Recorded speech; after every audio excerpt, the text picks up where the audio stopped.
अगर मैं तुमसे ये कहूं कि जब भी कोई तुम्हारा नाम लेता है तो वो बस तुम्हें बुला नहीं रहा होता, वो एक प्राचीन मंत्र बोल रहा होता है। हाँ, बिल्कुल सही सुना तुमने। ये कोई कविता नहीं है, कोई रूपक नहीं है। ये सचमुच तुम्हारी रियलिटी की बुनियाद को हिला देता है। तुम्हारे आसपास की ऊर्जा, तुम्हारे विचार, तुम्हारा भाग्य, सब कुछ एक नाम के जरिए बदला जा सकता है। मिस्र के लोगों ने इस रहस्य को हायरोग्लिफ्स में छुपा दिया था ताकि बस कुछ चुनिंदा लोग ही इसे समझ सके। कब्बालाह के विद्वानों ने इसे अपने पवित्र ग्रंथों में कोड की तरह लिख दिया, जैसे कोई पहेली जो सिर्फ सच्चे खोजियों के लिए है। और अब जब हम 21वीं सदी में जी रहे हैं, मॉडर्न साइंस धीरे धीरे उन बातों को पकड़ने लगी है जिन्हें रहस्यवादी और साधक हजारों सालों से जानते थे। अब सोचो जरा, क्या हो अगर तुम्हारा नाम जो हर दिन सुना जाता है, हर जगह लिखा जाता है, दरअसल एक वाइब्रेशनल प्रोग्राम है। वो प्रोग्राम या तो तुम्हें एक अदृश्य पिंजरे में बंद रख सकता है या फिर तुम्हारे सबसे शक्तिशाली रूप का दरवाजा खोल सकता है। तुम्हारा नाम ही है जो तुम्हें बांधता है या तुम्हें आजाद कर सकता है। और आज तुम वो राज जानने वाले हो जिससे तुम इस वाइब्रेशनल कैद से बाहर निकल सकते हो और अपने असली जागृत रूप की ओर पहला कदम बढ़ा सकते हो। तैयार हो? विभिन्न संस्कृतियों में नामों का आध्यात्मिक रहस्य। प्राचीन हिब्रू परंपरा में नाम सिर्फ एक आवाज नहीं था, वो भविष्य था। शेम यानी नाम उसी जड़ से आता है जिससे शमाइम यानी स्वर्ग शब्द बना है। मतलब तुम्हारा नाम सीधे दिव्यता से जुड़ा होता है। बाइबल के जमाने में जब माता पिता अपने बच्चों का नाम रखते थे तो वो बस पहचान नहीं दे रहे होते थे, वो भविष्यवाणी कर रहे होते थे। अब चलिए जरा पूरब की ओर, हिंदू परंपराओं की तरफ। यहां नाम देना एक साधारण प्रक्रिया नहीं, एक दिव्य विज्ञान है। आज भी कई हिंदू परिवार वैदिक ज्योतिषियों से सलाह लेते हैं। कुंडली के ग्रह नक्षत्रों के अनुसार तय होता है कि कौन सा कंपन, वाइब्रेशन बच्चे के नाम में होना चाहिए ताकि उसका जीवन प्रकृति से तालमेल में रहे। नाम का पहला अक्षर, जिसे बीज अक्षर कहते हैं, उसे ऐसा माना जाता है जैसे किसी पेड़ का बीज जिससे जीवन की पूरी शाखाएं निकलती हैं। अब जरा नजर डालते हैं नेटिव अमेरिकन जनजातियों की तरफ। यहां नाम कोई स्थायी चीज नहीं थी। नाम समय के साथ, अनुभव के साथ बदलते थे। जैसे लकोटा जनजाति में बच्चे को जन्म पर एक अस्थायी नाम दिया जाता था। उसका असली नाम उसे तब मिलता था जब वो कोई खास जीवन अनुभव से गुजरता या किसी विजन क्वेस्ट के दौरान। यहां नाम जीवित होता था, इंसान की चेतना के साथ साथ बढ़ता था। प्राचीन सेल्टिक ड्रुइड्स अपने गुप्त ज्ञान को मौखिक परंपरा से सुरक्षित रखते थे। उनका मानना था कि किसी का असली नाम लिखना उसकी शक्ति को कम कर देता है। उनके लिए नाम सिर्फ शब्द नहीं था, वो एक ध्वनि तरंग थी, एक जीवित शक्ति जिसे पूरी तरह सिर्फ तब महसूस किया जा सकता था जब उसे जोर से बोला जाए। लेकिन सबसे दिलचस्प बात यह है कि इन सब अलग अलग संस्कृतियों में एक बात सामान्य है। सबका यही मानना है कि नाम सिर्फ किसी का ध्यान खींचने का तरीका नहीं है, वो एक जीता जागता तावीज है, एक साउंड सिग्नल, ध्वनि चिन्ह जो उस खास फ्रीक्वेंसी पर काम करता है जिससे तुम्हारा असली स्वरूप इस धरती पर प्रकट हो सके। अब सवाल ये नहीं है कि तुम्हारे नाम में ताकत है या नहीं, सवाल ये है कि क्या तुम अब तक इस ताकत को पहचान पाए हो। और उससे भी जरूरी सवाल ये है, क्या अब तुम इस छुपी हुई शक्ति को जो इतने समय से तुम्हारी जिंदगी को चुपचाप आकार दे रही है, उसे होशपूर्वक नियंत्रित करने के लिए तैयार हो। तुम्हारे नाम की ध्वनि और कंपन कैसे तुम्हारे अवचेतन मन को प्रभावित करते हैं। एक पल के लिए अपनी आंखें बंद करो और सिर्फ सुनो। ध्वनि सिर्फ कोई सुनने की चीज नहीं है, ये एक शक्तिशाली भौतिक शक्ति है जो हर कण के अंदर हलचल पैदा कर सकती है। जब तिब्बती सिंगिंग बाउल बजता है तो वो सिर्फ आवाज नहीं करता, वो ऊर्जा की तरंगे बनाता है जो कणों को पवित्र ज्यामितीय आकारों में व्यवस्थित कर देती है। अब जरा कल्पना करो, तुम्हारे नाम की आवाज बचपन से तुम्हारे शरीर और चेतना में भी ऐसे ही कंपन पैदा करती रही है। सिर्फ एक दो बार नहीं, हजारों बार, हर दिन, हर साल, लगातार। एक आम इंसान अपने जीवन में लगभग 20,000 बार अपना नाम सुनता है। हर बार जब तुम्हारा नाम पुकारा जाता है, वो कंपन तुम्हारे नर्वस सिस्टम, तुम्हारी कोशिकाओं और उस जल तत्व के आर पार से गुजरता है जो तुम्हारे शरीर का 70% हिस्सा है। आज की न्यूरोसाइंस अब वही बात साबित कर रही है जो रहस्यवादियों को सदियों से पता है। तुम्हारा मस्तिष्क तुम्हारे नाम को किसी भी और शब्द से अलग ढंग से प्रोसेस करता है। एफएमआरआई स्टडीज बताती हैं कि जब तुम भीड़ में भी अपना नाम सुनते हो तो दिमाग का दायां हिस्सा चमक उठता है, वो हिस्सा जो तुम्हारी पहचान, तुम्हारे अस्तित्व और आत्मबोध से जुड़ा होता है। लेकिन विज्ञान तो सिर्फ सतह को छूता है। संस्कृत में ध्वनि के विज्ञान को नाद ब्रह्म कहा गया है। मतलब यह कि पूरा ब्रह्मांड ही एक कंपन है।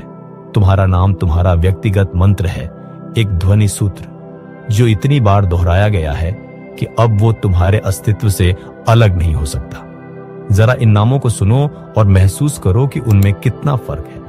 एलिजाबेथ, माइकल, सोफिया, डेरियस, हर नाम एक अनोखी ऊर्जा छवि बनाता है, एक वाइब्रेशनल फिंगरप्रिंट। एलिजाबेथ की लहराती हुई ध्वनि की प्रकृति बिल्कुल अलग है, एक तेज और ठोस नाम जैसे मार्ग से।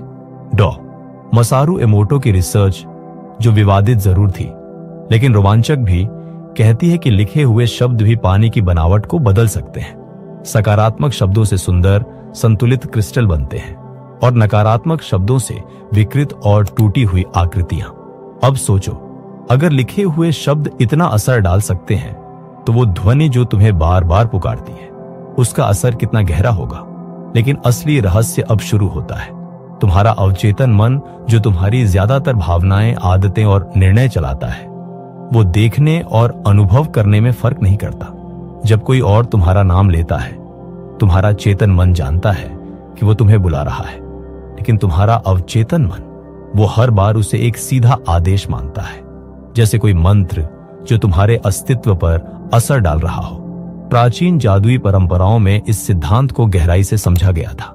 मिस्र की रहस्यमयी विद्याओं में माना जाता था कि किसी का असली नाम जान लेना उस पर शक्ति प्राप्त करने के बराबर है।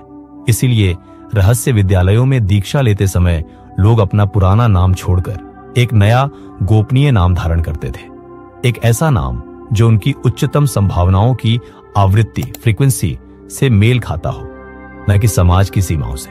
अब सोचो, क्या ऐसा हो सकता है कि तुम्हारे नाम की ध्वनि में ही वो सीमाएं छुपी हैं जो तुम हर दिन अनजाने में स्वीकार करते आ रहे हो?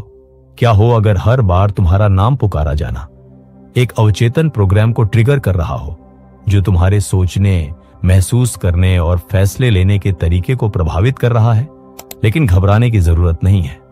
याद रखो, सचेत होना ही पहला कदम है बदलाव की ओर। जैसे ही तुम इन सूक्ष्म ऊर्जाओं को पहचानने लगते हो, वैसे ही तुम उनके प्रभाव से बाहर निकलने लगते हो। अपने नाम की शक्ति को जगाने और अपनी संभावनाओं को खोलने की प्राचीन विधियां। मानव इतिहास में जिन लोगों ने वास्तविकता के गूढ़ स्वरूप को महसूस किया, उन्होंने एक गहरी बात को समझा। नाम सिर्फ पहचान नहीं होते, ये सक्रिय मंत्र होते हैं। सवाल ये नहीं है कि तुम्हारे नाम में शक्ति है या नहीं, सवाल ये है, क्या तुम अनजाने में इस मंत्र के असर में जीते रहोगे या जागरूक होकर इसकी जादुई ताकत को साध लोगे? आओ अब हम उन प्राचीन तकनीकों और भूली हुई परंपराओं की ओर लौटते हैं जिन्हें रहस्य स्कूलों और गुप्त परंपराओं में संरक्षित किया गया। इन्हें आम लोगों से इसलिए नहीं छुपाया गया क्योंकि ये काम नहीं करती थी, बल्कि इसलिए क्योंकि ये बहुत गहराई से काम करती थी। पहला द्वार है ध्वनि साधना, नाद योगा। योग की प्राचीन परंपरा में इसे नाद योग कहते हैं। ध्वनि के माध्यम से चेतना को जगाने की विद्या। एक शांत जगह चुनो जहां कोई व्यवधान ना हो। आरामदायक स्थिति में बैठो, रीढ़ सीधी रखो और सांस को सहज लयबद्ध होने दो। अब अपना नाम धीरे धीरे खींचकर बोलो, जैसे कभी ना बोला हो। अगर तुम्हारा नाम सारा है तो ऐसे बोलो, सा आर। हर ध्वनि को महसूस करो, वो शरीर के किस हिस्से में कंपन कर रही है, कहां ऊर्जा बह रही है। एस की ध्वनि शायद तुम्हारे आज्ञा चक्र, थर्ड आई में गूंजे, ए हृदय में कंपन करे, आर कंठ को सक्रिय करे, एच मस्तिष्क के शीर्ष पर हलचल फैलाए। इस अभ्यास को 40 दिन तक रोजाना करो। प्राचीन परंपराओं में 40 दिन को ऊर्जा पुनर्संयोजन, एनर्जेटिक रिकैलिब्रेशन के लिए आदर्श समय माना गया है। कई साधक बताते हैं कि इससे उनका आत्मबोध बदल गया, मानो पहली बार उन्होंने अपने नाम को और खुद को सच में जाना हो। दूसरा द्वार है पवित्र ज्यामिति और सिजिल मैजिक।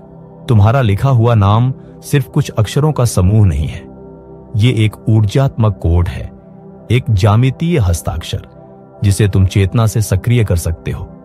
एक नया जर्नल लो जो सिर्फ इस अभ्यास के लिए हो।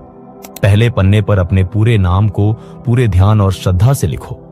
हर अक्षर को बनाते समय उसमें वह ऊर्जा भरो जो तुम अपने जीवन में लाना चाहते हो। अब जरा ध्यान से देखो, तुम्हारे नाम का आकार कैसा है? ऊंचाई, गहराई, वक्र और रेखाएं, ये सब तुम्हारी ऊर्जा का चित्र है। इसे तुम नाम सिगिल मान सकते हो, तुम्हारी ऊर्जात्मक पहचान का प्रतीक चिन्ह। कुछ साधक विशेष अक्षरों को गोल घेरा देकर उन्हें सक्रिय करते हैं। कोई उसमें पवित्र चिन्ह या ज्योतिषीय संकेत भी जोड़ते हैं जो उनकी आत्मिक यात्रा से मेल खाते हैं। तीसरा द्वार है शामानिक परंपरा से नाम पुनः दावा, नेम रिक्लेमेशन रिचुअल। प्रकृति में किसी पवित्र स्थान पर जाओ जहां तुम्हें भीतर से एक जुड़ाव महसूस हो। साथ में एक छोटा आईना, एक मोमबत्ती और पानी से भरा कटोरा ले जाओ। संध्या के समय मोमबत्ती जलाओ और अपने प्रतिबिंब को ध्यान से देखो। फिर ये वाक्य बोलो, मैं अपने नाम की शक्ति को पुनः प्राप्त करता हूं। मैं उन सभी सीमाओं, धारणाओं और उम्मीदों को